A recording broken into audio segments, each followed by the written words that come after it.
L'Algérie a des très bonnes individualités, hein. On doit le souligner, c'est la meilleure attaque de la compétition, c'est l'équipe qui a le meilleur buteur aussi.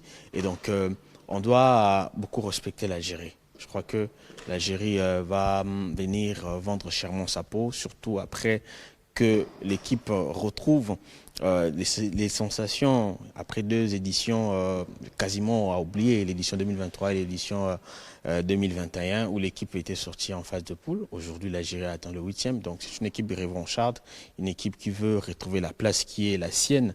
Et en face, il y a la RDC qui est en pleine progression.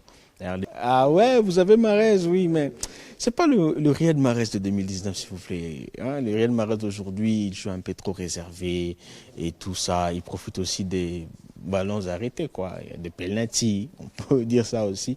Mais le Riyad Mahrez reste Riyad Mahrez. Sur une action, il peut te sortir un coup d'éclat. Il peut, à lui tout seul, fort de son expérience, changer le cours d'un match. Donc, il est à craindre.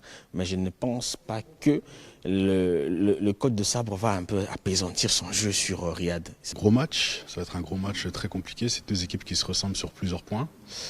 C'est deux équipes qui ont une très bonne défense. Il y a beaucoup de similarités entre ces deux équipes vraiment. J'aime beaucoup moi l'équipe d'Algérie, le jeune Maza. Et chez nous, on a un jeune aussi, Sadiki. Ils ont plus ou moins le même statut, même si c'est pas le même style de jeu. Ils sont tous les deux choisis de jouer et de représenter leur nation africaine très tôt. Et ils sont déjà plus ou moins titulaires pour leur nation. Et ils font une très bonne CAN tous les deux. Donc voilà, ça va être très compliqué pour les Congolais, mais très compliqué pour l'Algérie aussi. Il y a un duel que j'attends moi particulièrement, c'est le duel entre, s'ils sont titulaires, Wan-Bissaka et Amoura. J'ai hâte de voir ça. Les prochains matchs contre l'Algérie, ça s'annonce un match un peu fermé. Les deux équipes ne viendront pas en victime expiatoire. Donc ça s'annonce un peu compliqué pour les équipes. Déjà, côté congolais, on a aussi des arguments à faire valoir. Il y a une équipe avec un bloc qui se connaissent bien. On a vu des bonnes impressions au mois de novembre contre les Nigeria et contre les Cameroun. Donc voilà, ça s'annonce un match un peu serré.